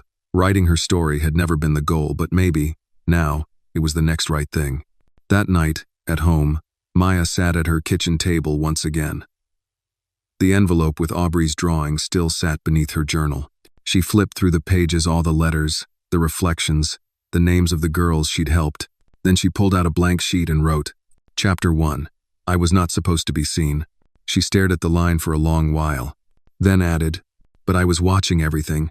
Meanwhile, across the city, Madison Harrington sat at her own desk, her laptop open, a digital document titled, Statement of Personal Accountability, glowing on the screen. It wasn't for court. It wasn't for press. It was for her. Richard entered the room, sipping from a glass of whiskey. You've been writing for hours. I'm almost done, Madison said without looking up. It's not a speech. It's not a release. It's just something I need to say. To Maya? To myself. He nodded and stepped away, letting her be. Her words came slower than Maya's might have. She wasn't a storyteller. But she was learning how to be honest, one sentence at a time. Aubrey, upstairs in her room, looked through the stack of pamphlets she had collected from the community center. Youth Advisory Council. Volunteer Summer Program. Young Women Leading. She smiled to herself. Then she pulled out a fresh notebook and began writing her first speech. It began, My name is Aubrey Harrington. I am 12 years old, and I am not afraid anymore. 2 weeks later, Maya received an email from the publisher Gloria had mentioned. They offered a modest advance. Nothing extravagant, but enough to begin. They wanted to call it, The Quiet Help, How One Woman Made the World Listen. Maya smiled, then replied with a suggestion. Let's call it The Housekeeper's Heart, because the truth didn't start when they heard me. It started when I refused to stop caring. The publisher agreed, and just like that, Maya became something else she never thought she'd be. An author. The book would take months to write, and the healing even longer.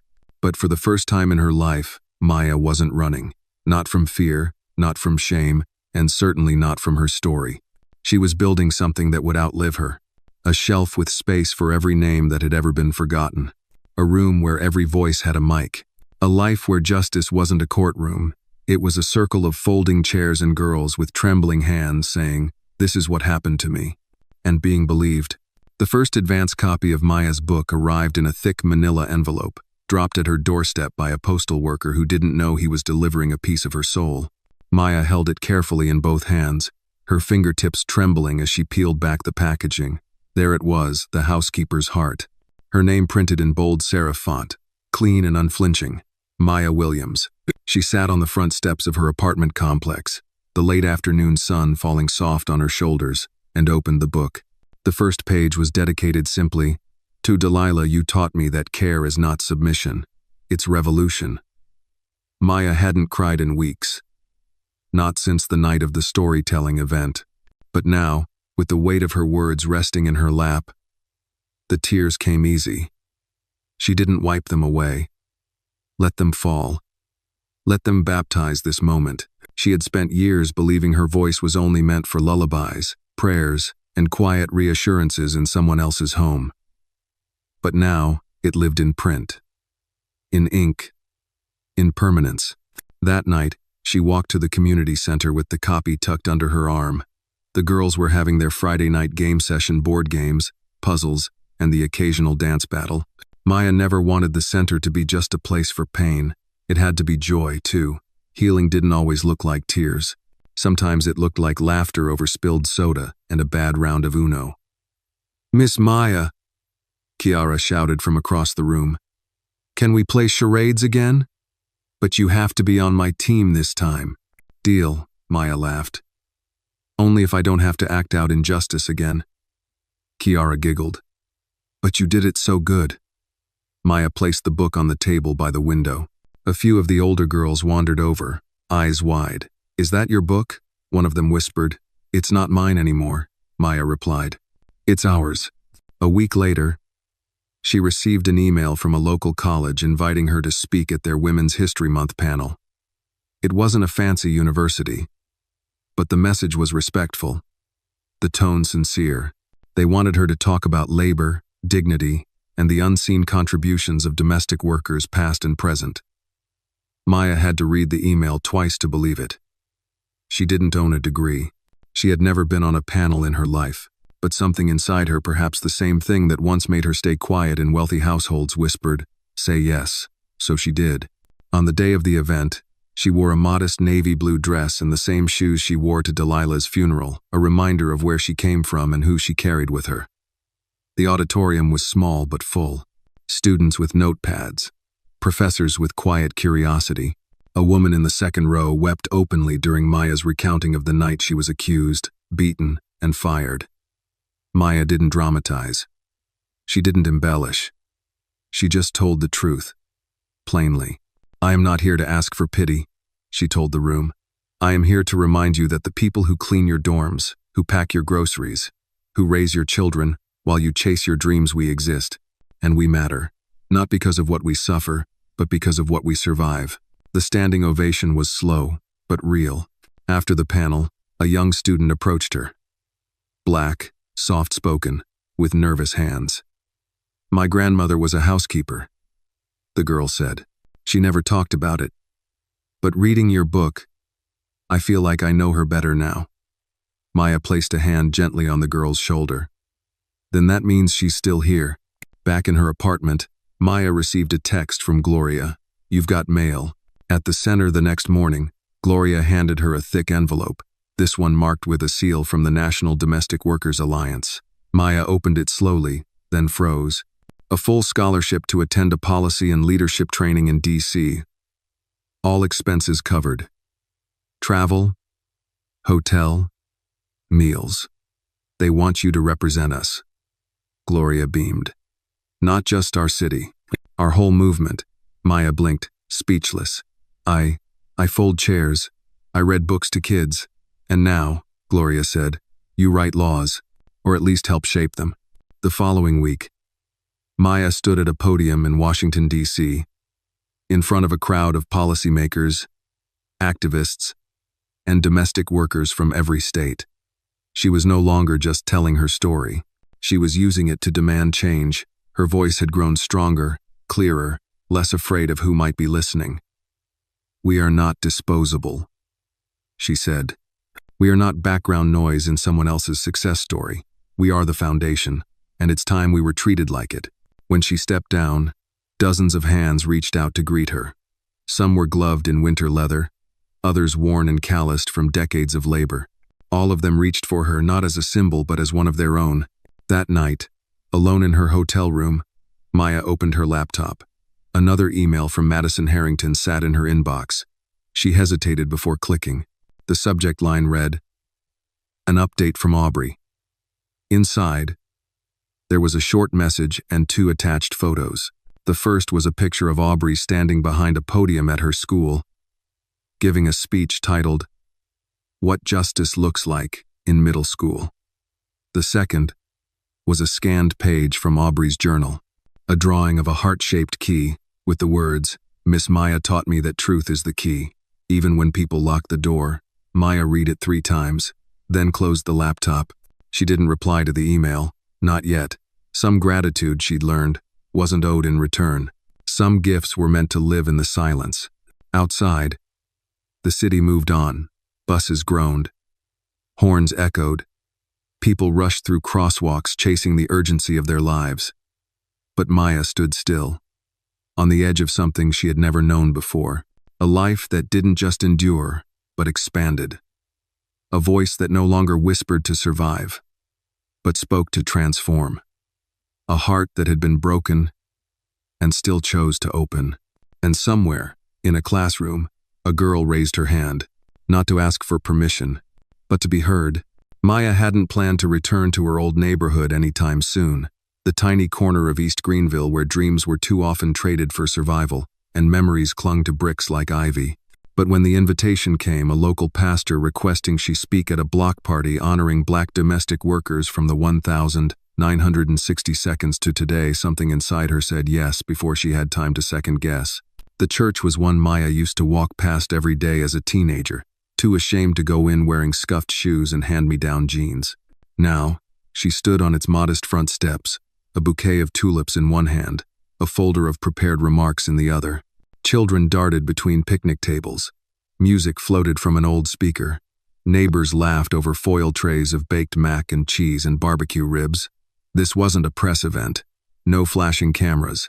No applause rehearsed for the evening news. It was something more sacred, real. A wrinkled woman with silver hair tapped Maya's arm as she passed. "I read your book, baby, twice." Maya smiled. "Did it make sense?" "Every word," the woman replied. "You wrote what my hands never could." Inside the church fellowship hall, a mural stretched along the far wall, newly painted by local artists. It featured the faces of black women across generations.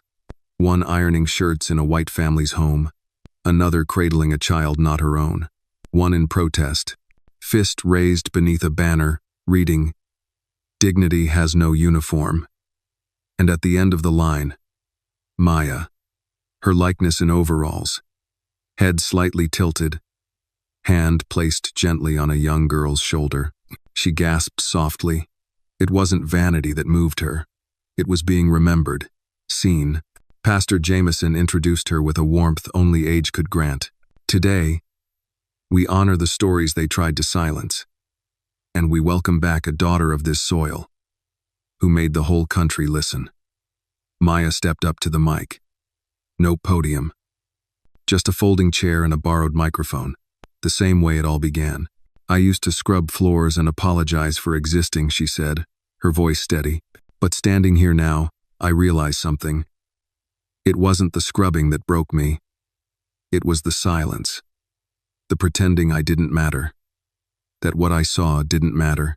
She paused, then let the silence do its part. "But I saw everything. And now I speak it not for revenge, but for release." After the speech, a young man approached her, mid-20s, nervous, dressed in black slacks and a faded button-up.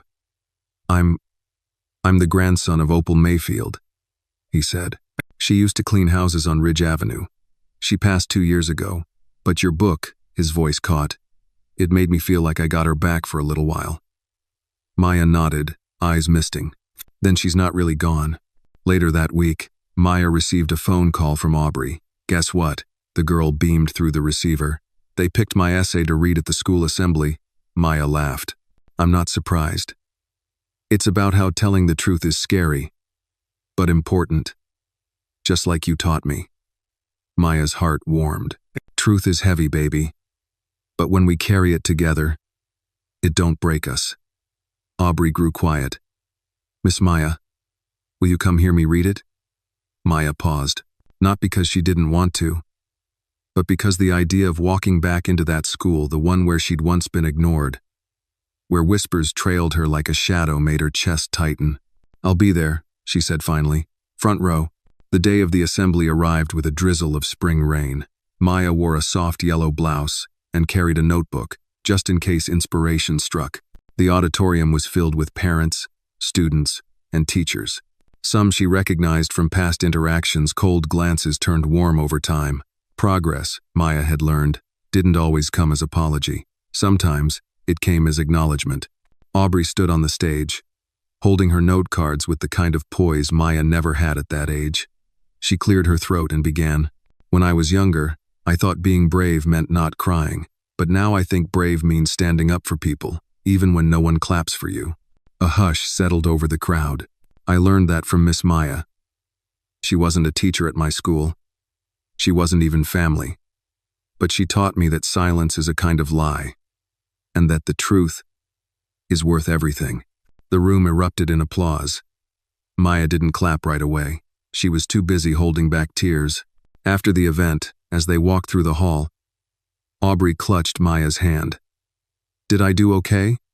"You did better than okay," Maya said, squeezing gently. "You made your truth fly." Ah. Madison appeared beside them, her expression unreadable. Maya, she said softly, thank you for coming. Maya nodded, guarded. I came for her. I know, Madison replied, but thank you anyway. There was something different in Madison's eyes now, not quite regret, not quite redemption, just reality. And that was enough. That night, Maya returned home to find an envelope waiting at her door. No name, just the faint scent of lavender on the paper. Inside was a short note and a check. For your next chapter, we can't rewrite the past, but maybe we can help write the future. R&M Harrington. Maya stared at the amount, $50,000, and blinked, not because of the money, but because it came with no strings, no request for recognition, no attempt to erase what happened, just a contribution to something bigger than guilt. She folded the check and placed it beside Aubrey's drawing on her desk. Then she whispered aloud to the empty room, "We're not invisible anymore." And somewhere, far beyond the walls of her apartment, the truth echoed and stayed. The day the city installed the new plaque outside the community center, the skies were a crisp blue, and the wind carried the scent of fresh jasmine. Maya arrived early, holding a bouquet of wildflowers and a worn list folded into quarters in her coat pocket. The plaque was simple, bronze, rectangular, mounted next to the front door, but it gleamed like justice in the sunlight, in honor of the women who worked unseen, but held up the world. This center stands because of their strength. Their names matter. Maya ran her fingers gently across the engraving, feeling the cool metal beneath her skin. It didn't erase what had been done, but it marked what could no longer be denied. Gloria arrived soon after, breathless from rushing over from her morning shift. They did it right, she said, nodding at the plaque. For once, they got it right. Maya handed her a flower. One for Delilah. And one for every name no one thought to remember, Gloria added. The ceremony wasn't flashy. A few council members gave short speeches. A local poet read a verse. The choir from a nearby church sang a rendition of "Ain't Gonna Let Nobody Turn Me Around" that made several elders in the crowd wipe their eyes in silence. Maya didn't speak at the mic this time. She just listened, hands folded in front of her, allowing the moment to breathe without her filling it. She had said enough. Today was for the ones who never had the chance. After the formalities, as people began to mill around, Maya reached into her pocket and unfolded the list. It was filled with names, some she had known, others gathered from stories whispered over kitchen counters and porch steps, women who'd raised other people's children, scrubbed other people's floors, and had their own dreams folded into silence. She walked over to the memory wall inside the center, a corkboard lined with photographs, notes, and dedications, and pinned the list at the very top. A girl named Tasha, one of the newer kids at the center, stood beside her. "Are those your family?" she asked. Maya looked down at her and smiled. "In a way, yes. These are the women who taught me what strength really looks like." "Even if they didn't have power?" Tasha asked. Maya's voice was gentle. "Especially because they didn't." Later that week, Maya visited her mother's grave. She hadn't been in a while, not because of neglect, but because grief had strange rhythms.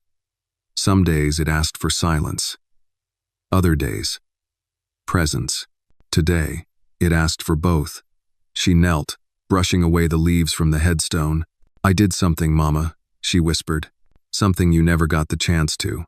She placed a copy of her book at the base of the stone. "This is for you, for all the times you swallowed your pride so we could eat. For all the nights you came home with cracked hands and no complaints. I see you now. I really see you." She sat beside the grave for an hour, letting the wind tell its stories, letting the memory of her mother's soft humming fill the quiet. That evening, Maya received a call from a woman named Bernice, a retired domestic worker from Louisiana, who had read Maya's book through a library program.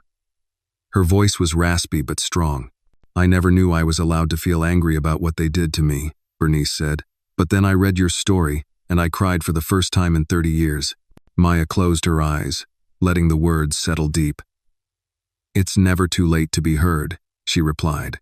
They talked for nearly an hour, about old homes and harder days, about laughter stolen in between shifts, about what it meant to serve and never be seen. When Maya hung up, She stared at her phone for a long while. Then, she opened a blank document on her laptop and typed the title, Letters to the Ones Who Came Before. She wasn't done telling stories. Not yet. One morning, about a week later, Maya returned to the Harrington estate for the first time since the dinner. Not for confrontation, but closure. Aubrey had invited her to see something.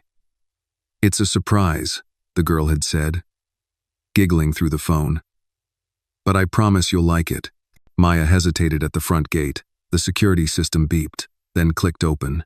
She walked slowly, past the trimmed hedges and familiar marble steps. But this time, she didn't feel like an intruder. She felt sovereign. Aubrey met her at the door and led her to the old library, the one Maya had never been allowed to enter while working there. Inside, the walls had been rearranged. One shelf now bore a brass label, the Maya Williams Collection. Books about race, class, labor, identity. A signed copy of Maya's own book stood in the center. Next to it, a photo of Maya reading to a group of girls, framed in silver.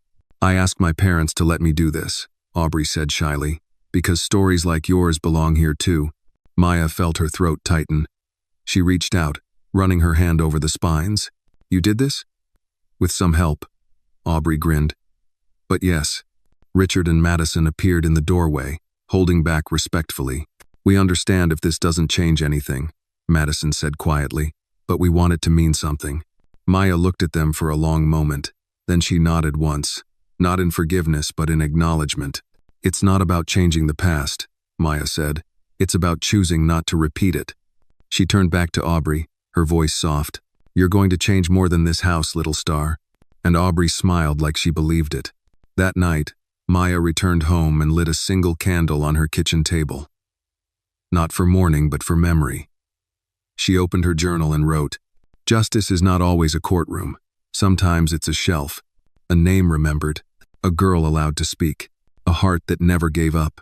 She paused, then wrote the final line, "I was the help, and now I'm the history."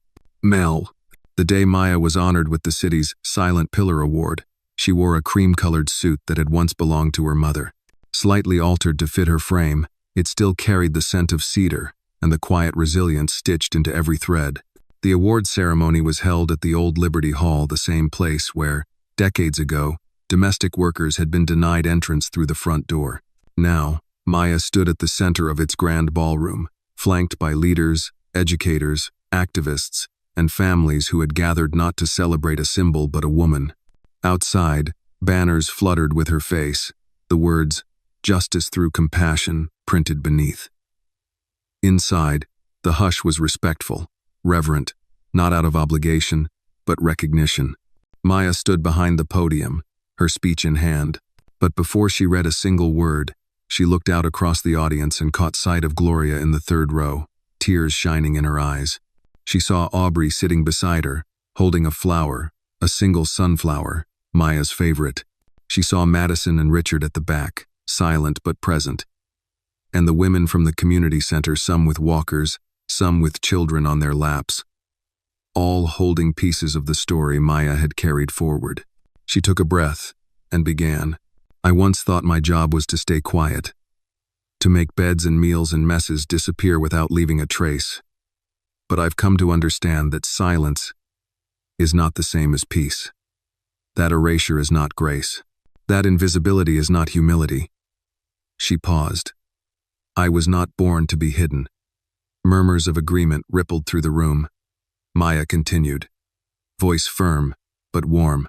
"We carry the names of those who came before us, women who bore injustice like a second skin, who taught us to survive not with swords, but with steady hands. This award is not for me alone. It belongs to every woman who wiped tears she didn't cause, every girl who learned to speak even when the world told her to hush, every truth we were told not to say out loud." Applause swelled, real, full-bodied. Some stood, others wept, but all were moved. When the ceremony ended, Maya descended the stage, and people reached for her hands like pilgrims reaching for a sacred relic. She hugged strangers who knew her story by heart. She signed copies of her book. She even took a photo with a history class from a local high school who had made the housekeeper's heart required reading. One student leaned in shyly and whispered, "You made me want to study law." Maya smiled. "Then go make it kinder." That evening, Maya sat at her kitchen table again. The award sat quietly next to her tea. She didn't need to post it. She didn't need to announce it. Its weight was enough.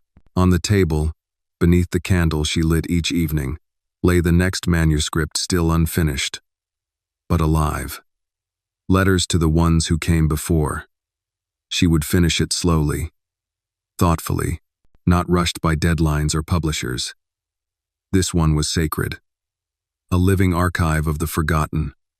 She turned to a new page, titled it, "When We Spoke Their Names," and wrote, "Delilah, Opal, Ruth, Clarice, I carry your hands in my own.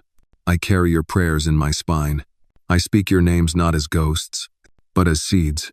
We are what bloomed." She set the pen down. Outside, the sun was dipping low, setting the windows aglow in amber light. A knock echoed at the door.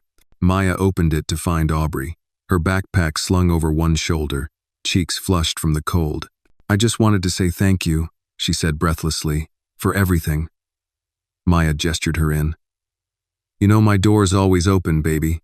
Aubrey entered, pulling out a folded piece of paper from her jacket. "I wrote something. I'm supposed to read it at our next assembly, but I wanted you to hear it first." Maya nodded and sat down. Aubrey unfolded the paper and began. "There are two kinds of strong in the world. The kind that shouts and makes people listen, and the kind that stays. Stays when no one claps. Stays when it's hard. Miss Maya taught me that kind." Maya didn't cry. Not this time. She simply reached across the table, took Aubrey's hand, and said, "You already have the kind of strong the world needs more of." A week later, Maya returned to the Harrington estate once more, not as staff, not as charity, but as a guest speaker. Madison had invited her to speak at a new initiative the family was sponsoring, the Williams Fellowship for Domestic Workers Education, a full scholarship program for the children of domestic workers. Maya stood in the same room where she'd once been humiliated, now surrounded by families and donors eager to listen. "I do not speak today to rewrite the past," Maya said to the crowd, "but to redirect the future." She looked directly at Madison, who nodded silently. "This fellowship is not an apology. It's a promise that the hands that lift up the world will not be left behind." After the event, as people filtered out, Richard approached. He extended his hand. Maya hesitated, then shook it. "Thank you," he said simply. She didn't reply. Some thank yous didn't need answering. Instead, she turned back toward Aubrey, who was speaking to a group of other girls her age, explaining the difference between charity and justice. Maya smiled. The future was already blooming. That night, Maya returned home and stood by her window, watching the city breathe, the same skyline, the same streets. But everything had changed. Not because the world suddenly got fair, but because someone dared to name what wasn't.